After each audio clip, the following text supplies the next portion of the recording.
Welcome to Hood Champion Boxing and Sports. In boxing, you find a way to win or you find a way to lose. We've been talking a lot. There's something called a Dark Triad personality. And big whoa, we've had some experts call in. Some with PhDs, some with master's degree, but bottom line is these people are actually working in the field. And they were listening to people talk about Big Whoa and how everyone's saying she's a narcissist. But we had people call in. And one was like, no, something called Machiavellianism. Another person called in, so it's called the Dark Triad personality. So I'm gonna break all that shit down because Claressa Shields. I mean, when I break this shit down for you, y'all gonna agree because we were going over it last night, and I was like, it's crazy, absolutely crazy. But anyway, listen to this first because I think we need to listen to this. It tells you all you need to know. I would say it's like half and half. He got his place from New York. I have my place in Atlanta. But we're together all the time. Like he's on his way here now. Okay. And juggling the relationship, having not just being public figures, having children. We having a baby next year. Yeah. Huh? Yeah, we having a baby next year. Hey. How y'all gonna have it? You gonna have a child? Who the fuck else gonna have a kid? Man, listen here now. Don't listen. What you mean? I'm asking you that you got it.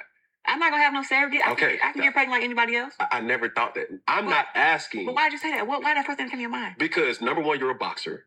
Yeah, I'm putting my career on hold. That's cool. And number two, I know you have a minimum fight. Like you have certain fights that you have to obtain. Mm-hmm. Right? And number three, we're living in a day and age where surrogates are real, adoption is real. No, I'm not adopting no kids. And I don't want nobody carrying no kid for me either. That was my young mindset. 18, I'm like, I'm not messing with this perfect body. Somebody else carried the little kid. Now at 31, and me just loving family, like I'm very close to my sister, 3 kids. Yeah. They're like my kids. Okay. So I hadn't had kids. It's like they're my kids. Yeah. And we have a 5-year-old, an 8-year-old, and a 12-year-old. So it's like now I feel like I want to have my own kid, and I can't let somebody carry my kid. That's beautiful. Yeah. So y'all gonna start right after the fight? No, I have 2 fights. I have this fight, and then probably one end of the year, January. Then Then y'all gonna get active. And also too, he asked me if you would have asked me was I ready to have a kid or did I want a kid, I would have said I would have said hold on to probably 35 before I met him. I would have said hold on to 35 because I feel like I want to retire at 38. So when I have a kid, then come back and have two more fights, and then be done. But it was like with him, I'm willing to have a kid at 31, 32. Why 38? To retire? Yeah. I gotta make sure all the fight is out of me. I think after then, I won't be walking around punching nobody no more. You're a different woman in the ring and in a relationship. Yes. Was there a time when you knew that your soft girl era or your submissive side was being unlocked in this relationship? Yeah. Was it something instant or did you guys work toward it? I would say with Pap, he came out the gate as just, I've always had to do everything myself, even in a relationship. Yeah. Had to do everything, take care of everything. If something went wrong, people would be looking like, Claressa, what you gonna do? Mm-hmm. How you gonna fix it? And it was like, now, as soon as he came in, he was like, what can I do? How can I help? And just to hear him say, I love when he be like, don't worry, I got it. When he say that, he got it. It'd be so many things that could be going wrong. And I talk to Pap and he'd be like, you said what? I got it. He make a phone call. Mm-hmm. He text somebody. Or he do something himself. It's like, Pap is right there to like help, assist. Would you say this is the first man you've been with? I don't want to offend nobody. Let's talk about it. I think I've been with men, but I feel like as far as in a man who understands me and understand my greatness and understand, I'm tough and I got my stuff together and I'm very smart. But just because I handle everything by myself doesn't mean I don't want help. Doesn't mean that I don't need your help. You say loves who more? Would you say you love Pat more or does Pat love you more? And it can't be 50-50. Who's the 51? Who's the 49? I think Pat loves me more because I put him through stuff. What? Yeah, I think Pat loves me more. I feel like some of the stuff that, like I said, I know I'm just like, I don't know, I be a little trigger happy. When I be like, when I say trigger happy, like I'm like, mean at times, or snappy at times, or just Like 6 weeks, bro. yeah. But he's very accepting of that. He's still like, he's just a man. Like he's like, girl, whatever. I think the other day we were in an argument. He was like, little ass girl, what is wrong with you? I was talking about in the middle of the argument. I just started crying, laughing, because we were arguing about something. He just was like, little ass girl, who is you talking to? And I just was like, my bad. I forgot you was a man. Let me not talk to you like that. And I just remember, like when I get mad, I think I'm hard to deal with it, and he finds a way to deal with it. Yeah. And a lot of times we just enjoy lounging around. Like I'm surprised I haven't been pregnant yet. Like we be in the house all the time. Just when it's not a fight, it's like, bro, how many times have we had sex today? Goddamn. Seriously. Like for real, like golly. Like when I go over to Paps and I'm there, like I go over there for 2, 3, 4 weeks at a time, I'm like in the bed most of the time. And he just was like, is something wrong with you? Like you ain't got up, you ain't went to the gym. I'm like, okay. Now, that's from the interview with Cam Newton, right? Now, I play that because I'm about to have a conversation. Now, you see this here? Signs of Dark Triad personality. Now, after listening to that couple minutes, you think about Claressa Shields, right? Really think about Big Vote. Does she lack empathy? Is she an excessive liar? Right? More signs of a Dark Triad personality: immorality, manipulation tactics, extreme self-centeredness, impulsivity, lack of concern for consequences, doesn't care, exploiting circumstances for advancement to get to where she needs to go, promiscuous and unfaithful behavior, promoting themselves or successes, me, I, bullying others without remorse. Okay? Now, for me, when I read this list, I'm telling you, every one of these gets a green check mark when it comes to Claressa Shields. So, that being said, right? This whole thing about the Dark Triad has become an increasingly popular discussion point during our lives because we talk so much about Big Vote, and we know that her personality and most of our opinions, right, not all, just 99%, feel that she has a toxic personality. She's all about manipulation, all about fame. She likes to brag about her relationship and try to come off as some kind of leader. So what is the Dark Triad, right? Now, the Dark Triad generally refers to 3 distinct but overlapping personality traits. Let me see if I can show you it. Right here. So you got narcissism, psychopathy, Machiavellianism. All right? That right there makes up the Dark Triad. And that is what a lot of us feel when you're talking about Claressa Shields. That's what she's suffering from. Now, I never heard of it till we had the experts calling in. But what I understand is the concept was introduced into personality research to describe socially aversive traits that can overlap without necessarily constituting a clinical disorder. And that's an important distinction. Because when the callers call into the live, they're 100% correct. She does have narcissistic traits, right? But someone can display those traits without having narcissistic personality disorder. Someone can behave manipulative without being a psychopath. And someone can be highly competitive or confident without being narcissistic. So the key issue is pattern, severity, persistence, and impairment. Now, when it comes to Big Vote, lack of empathy. Let me tell you something, man. Empathy involves recognizing and understanding another person's emotional experience. Claressa doesn't show empathy. Good example is what she did to that family at the Christmas giveaway. You know what I'm saying? A person with strong dark triad tendencies may be more willing to prioritize personal goals and desires over other people's feelings. Who does that sound like? That can appear as dismissing someone's pain, minimizing another person's experience, refusing to apologize, showing little remorse after hurting someone, or treating relationships primarily as transactions. She even said her and Papoose are in a partnership.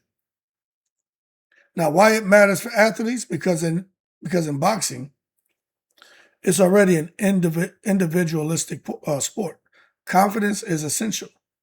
But there's a difference between I believe I'm the best and because I'm the best, other people's feelings don't matter. They're nothing. Now, that distinction can determine whether confidence becomes leadership or alienates an entire audience. That is Claressa Shields. She has alienated an entire audience. She lacks empathy. Now, excessive lying. I mean, she lied about everything. Just like in that little piece I played. You know, I be up at Papoose's place, lie. For 2 weeks, lie. 3 weeks, lie. 4 weeks, lie. She don't be up at that man's place.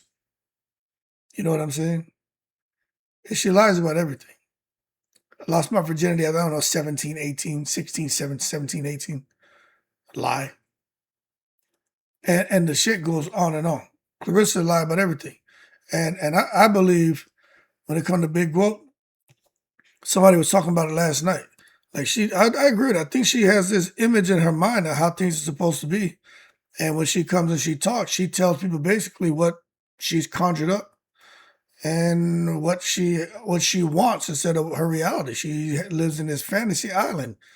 The only thing she ain't done yet is start shouting, "The plane, the plane." You know what I mean? But all that lying is crazy. But lying by itself doesn't establish dark triad personality. People lie for countless reasons, but researchers associate manipulative personality traits with strategic deception, lying to obtain advantage, control another person's perception, avoid responsibility, or protect one's status. Now, you want to try to control another person's perception. I can't help but think about it talking about because I'm smart, because I'm fine, because I'm this, because I'm that, because I'm this, because I'm that. You can get with this or you can get with that. I think you'll get with me in my butt because my lobster tail's kind of fat. Right? You know, when you're young, you know what they do in that bedroom when you're in shape. Right? She always trying to control another person's perception. Now, this is the important question is, did this person ever lie? You know what I'm saying? And Claressa does. You know what I mean? So is deception repeatedly being used as a strategy? All the time with Claressa Shields. All the time. And look, I'm not trying to slam her. I'm just going over what, in my opinion, how I feel this the dark triad personality traits show up in Claressa Shields. You know what I'm saying? Because it's true, she lied about everything. And I ain't here to break down everything she lied about, but she lies a lot. It's actually pretty damn scary to watch somebody in real time just losing it in front of the world, man. Then immorality. Machiavellian behavior can involve placing personal objectives above conventional moral considerations. So when somebody has that, the mindset can become, if it helps me win, it's justified. Okay. Snack. Being over there with win records. You know, whatever they say as far as the opponent she's going to fight. Doesn't matter. As long as I can win, it's justified. You know what I'm saying? This thing with Zeus coming over there and everything else. But the bottom line is this can be extremely dangerous in business, sport, politics, and relationships. Because once winning becomes the only objective, ethical boundaries can gradually disappear. What you think about that, huh? Has winning become the only objective for Claressa Shields? What about ethical boundaries? What about being a good human being? What about the example she's supposed to be setting for people? What about her trying to advance women's boxing? You know what I'm saying? What happened to the ethical boundaries? Once Papoose got involved, what happened? That shit went out the window. So winning has become the only objective, and ethical boundaries have disappeared. You see the way she's been out here. That's why I call her Hurricane Gold Trina, because she's destroyed everything in her path. Immorality. It's crazy. Then manipulation. Manipulation involves attempting to influence another person's behavior through deceptive, coercive, or psychologically exploitive tactics. Now, try this out for a second here. It can include guilt. She try to make people feel, guilty about anything that's happened to her or anything that she's done, but somehow make it seem like she's the victim. Does she try to use intimidation? What about selective information? What about emotional pressure? What about playing people against one another? Caroline Dubois, Alicia. The colorism thing. What about black, white? What about rich, poor? You understand? Have we seen these things? What about deliberately creating conflict? Have we seen that? But there's an important distinction. Persuasion isn't automatically manipulation. So every promoter, manager, athlete, politician, and salesperson attempts to persuade people. I know about persuasion. But manipulation becomes concerning when the person consistently sacrifices another person's autonomy or well-being to accomplish their objective. Who have we seen her doing that to? Maybe Alicia and Remy Ma, right? Always, always, always sacrificing this woman's autonomy, Remy Ma, because she's trying to accomplish her own objective, right? Always bringing up that woman's name. Then you have the extreme self-centeredness.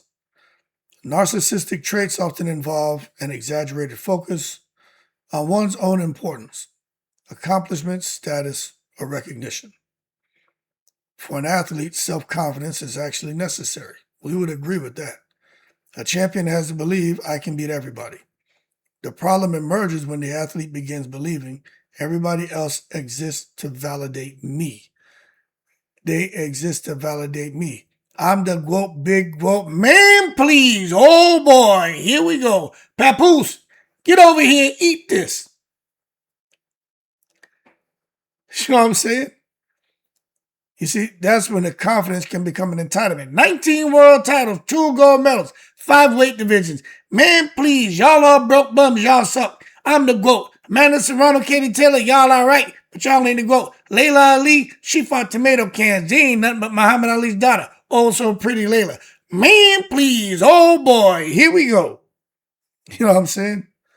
So her confidence has become an entitlement.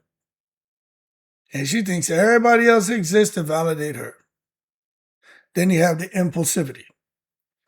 Impulsivity means acting without adequately considering consequences. In boxing, controlled aggression can be a big advantage. Outside the ring, impulsivity can be disastrous. Claressa has already said that she's very impulsive. Now, a fighter may make an angry social media post, Claressa Shields all day. Respond to criticism immediately, Claressa Shields all day. Threaten somebody, Claressa Shields all day. Reveal private information, Claressa Shields all day, talking about everything she got going on in her life, sexually, financially, everything. Or create unnecessary controversy, Claressa Shields all day. So the post may last 30 seconds, and often they will delete and remove posts or videos that are put out there. But the consequences can last for years because some of it stays out there. Or you have people who will screen record their rants. So her being impulsive has hurt her because like we talked about, 10, 20, 30, 40 years from now, that shit's still going to be there. And she's going to regret everything she's doing now. She's going to regret. But she got that Dark Triad personality. So I don't really think she knows what to do. with herself and her situation, to be honest with you. Definitely doesn't seem like she has anybody around her trying to help her out. Then you had a disregard for consequences. This is particularly important for celebrities. A person might repeatedly think, I'll deal with the consequences later. I'll worry about that later. I'll just kick that can down the road. But see, reputation works differently. Your brand, your reputation, networking, don't burn bridges. Layla Ali tried to tell her. Sponsors don't necessarily evaluate one incident. They evaluate patterns. One controversial moment might be forgiven. A continuing pattern can cause companies to conclude that the individual represents unnecessary risk. I've been saying that shit for months. And that's exactly what you see happen. That's why there's no sponsors interested in Claressa Shields. When she talking about all these sponsors, and every day all these people contacting me and they're like, man, who are you? And just all fucking bullshit. Motherfucking lie. Ain't no fucking sponsors contacting her and who are you? And man, you just everywhere and we just want to work with you and we want. Hey, yo, hold your horses. Stop taking it to the stupid. Just stop. You're an unnecessary risk and there's nobody reaching out to you wanting to work with you. Because trust me, the way she talks and she chirps up, if there were sponsors reaching out to her, she would have been told us who it was. If she had some deal they were working on, she would have been came out here and said something. You know what I mean? She would have been said something. And I'm not wishing bad on her. I'm just saying with the situation she's created, I just don't see opportunities like that presenting itself to her. I don't want her to fail. I don't want her to win. She's just interesting to me. I don't have an expectation. Some people out here bigging her up.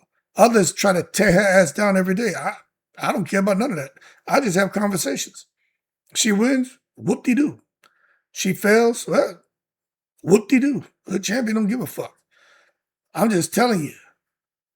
It's ridiculous, man, at this point. Then you have exploiting circumstances for advancement. The Machiavellianism is particularly associated with strategic, self-servicing behavior. So the question becomes, how can I turn this situation into an advantage? You know, that isn't automatically bad. Business people do this shit every day. The ethical issue is how far someone is willing to go. Healthy ambition. This opportunity can help my career.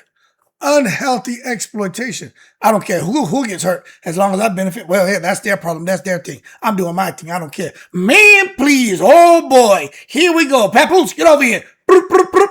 Eat. Eat this. Little narrow ass over here. Mm-hmm. They don't care who gets hurt as long as they benefit. Shadesha Green. What happened there? She could care less.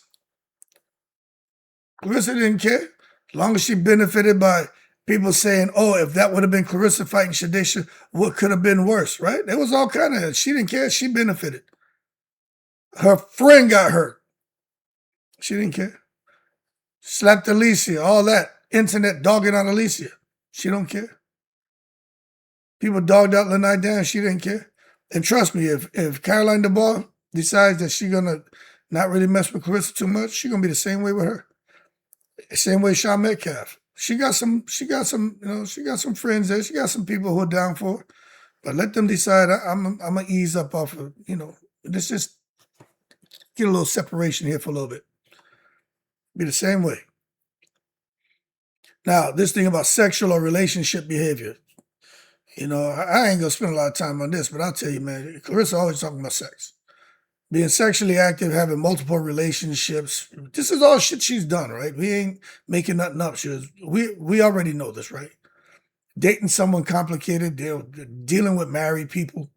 So it's part of this shit, man, the personality disorder. Having controversial romantic life does not establish psychopathy. Yeah. Let me just say this right now, man. It doesn't establish psychopathy, narcissism, or Machiavellianism. But researchers, they study impulsive or exploitive relationship behavior in connection with certain personality traits. But you can't work backward from someone's romantic life and diagnose a personality structure.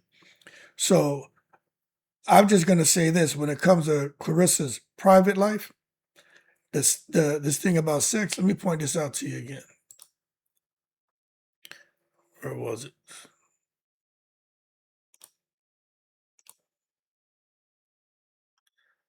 Hold on. Well, I'll just do it right. That way y'all can see it. And I'll fix this.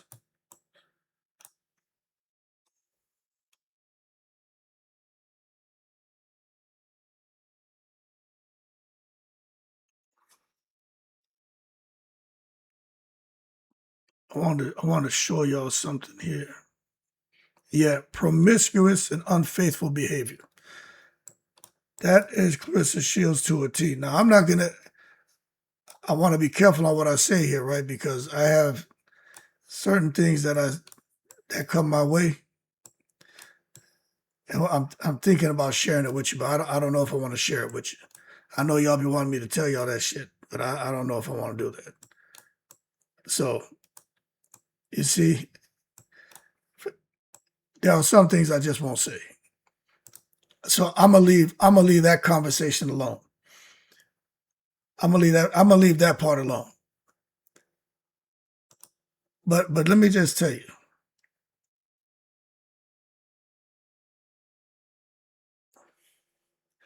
Boy, if y'all knew some of the shit I knew, I'm gonna leave that alone. Cause even Hood Champion, I know when shit can go too far with conversations. But I'll just say when it comes to that man being promiscuous, man, that's Claressa Shields. And she's come out and she's already openly talked about it. You know what I'm saying? You can look at the video. There's a video. I had tried to upload it, but it got blocked and shit. There's a video where she's working out with Tony, her ex.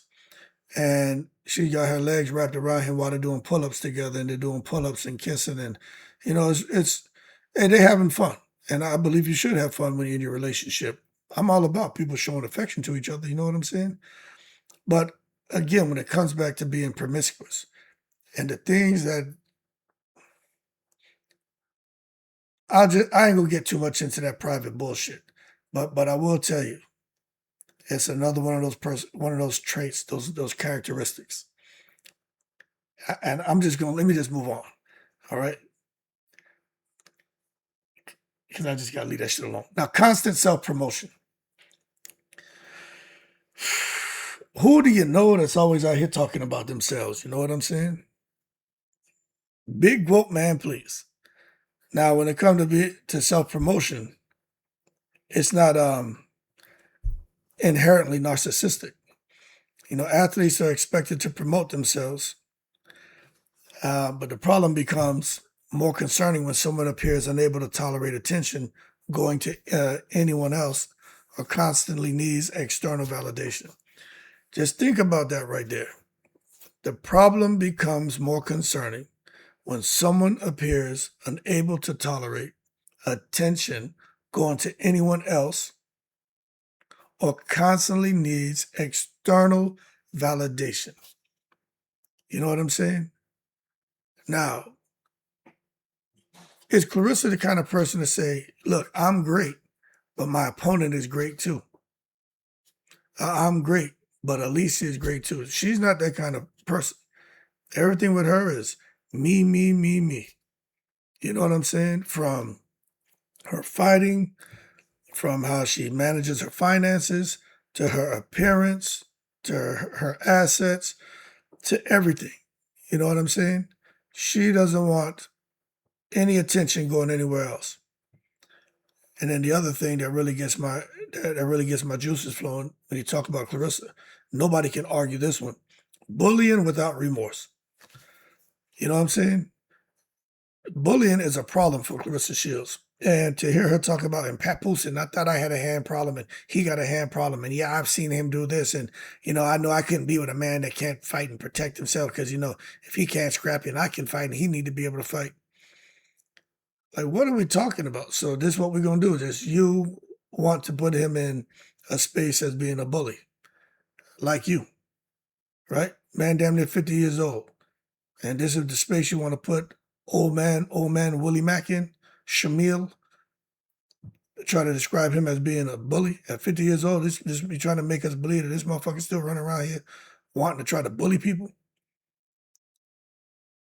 But if that's true, then he got a problem, for real.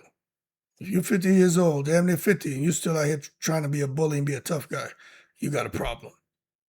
And I'm just being real with you. You got a problem. But this thing about bullying becomes a concern when there's repetition, a power imbalance, humiliation, intimidation, and little concern for the victim. And when I think about that, I mean, I think about a few names, but I can't help but just think about Alicia Baumgartner and what Claressa tried to do to her.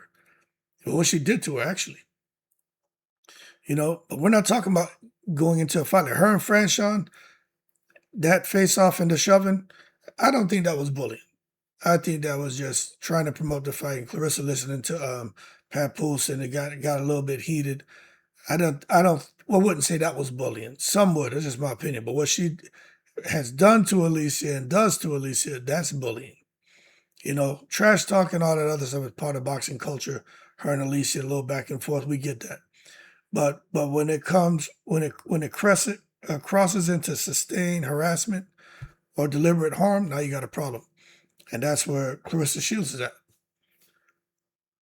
But where does all this Dark Triad shit come from?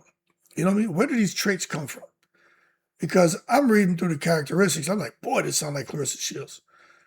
But I tried to understand, where does it come from? You know what I mean? Shit, do I have it? Do you all have it? Who had, like, how do you know if you have this or not? So my understanding is there isn't one simple cause. You know, researchers generally view personality as the product of multiple interacting factors, from genetics. Some personality characteristics have, heritable components.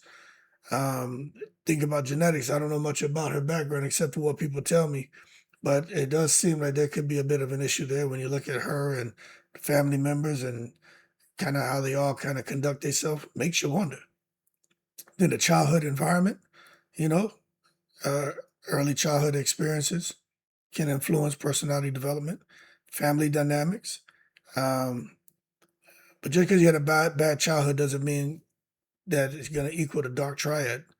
Then you think about the social environment. People can learn that manipulation, aggression, intimidation, or deception produces rewards just from how they grew up. You know what I'm saying? If a person repeatedly gets rewarded for destructive behavior, that behavior can become reinforced. And that seems to be what's happening with Claressa.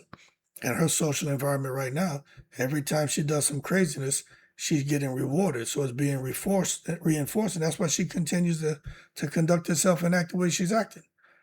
You know what I'm saying? And then fame and power, this hasn't helped her at all.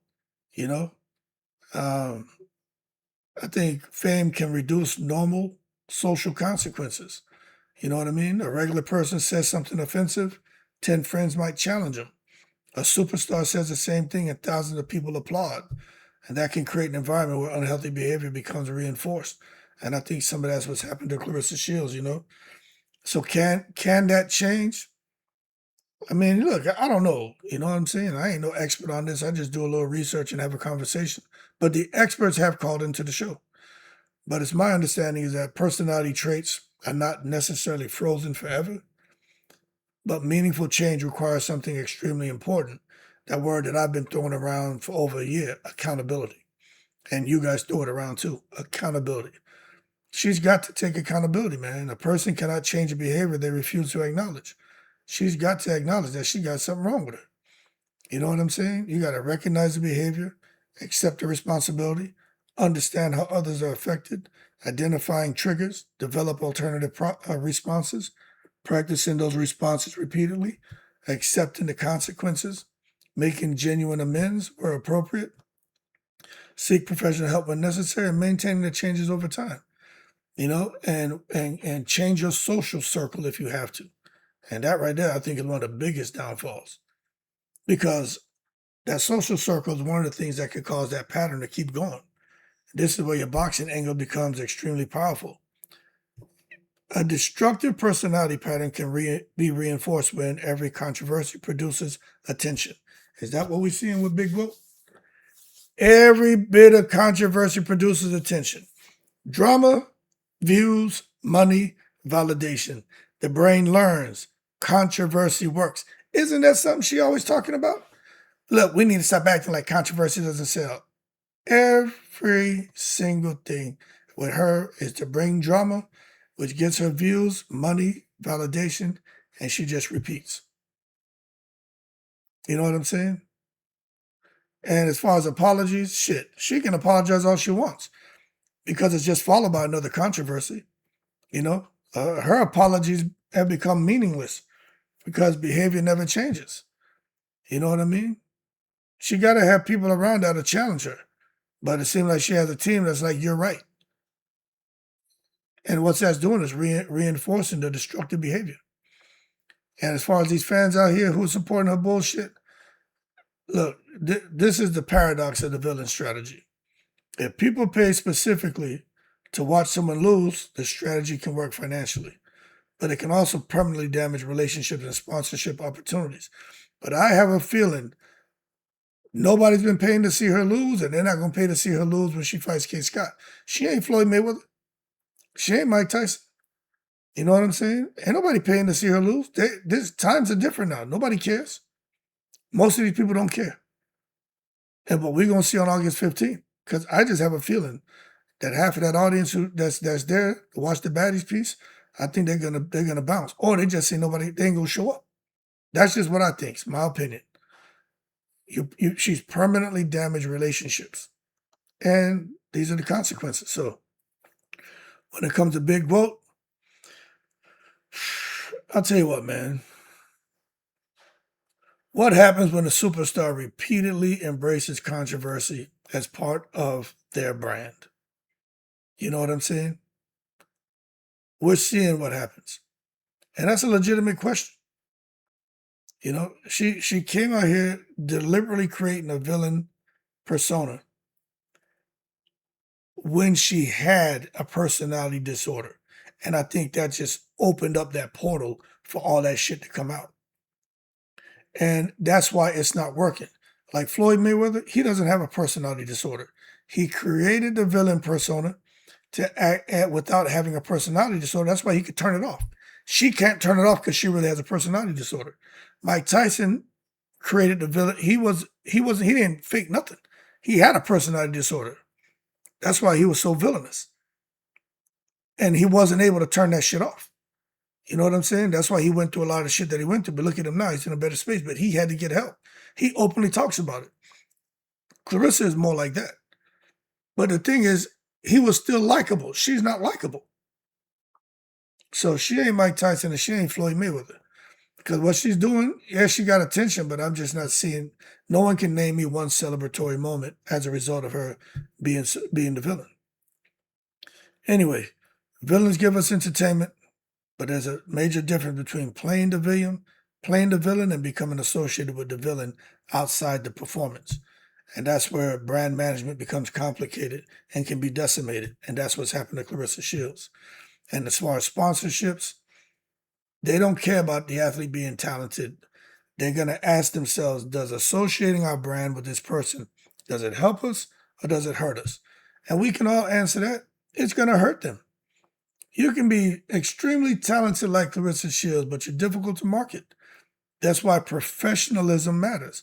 A fighter who is slightly less talented but reliable, respectful, media-friendly, consistent, disciplined, easy to work with, they become more commercially valuable than a more talented fighter surrounded by constant controversy. That's why Alicia Baumgartner is up and away, and you're going to see other women up and away. You know what I'm saying? It's already happening, folks. So, the real test here, I've been on here almost 40 minutes, damn. The strongest evidence of change isn't, I'm a good person. It's the behavior, man. If someone truly wants to rebuild their reputation, eventually you should see less talking, more accountability, few personal attacks, better relationships, more discipline, more consistency, more respect for opponents, more focus on the craft, and more importantly, the behavior stays changed when nobody's watching. That's the real test. And so far, Claressa's failed the test. And I don't see her passing it anytime soon, especially with that team around her. Y'all keep cool. I'm in the breeze.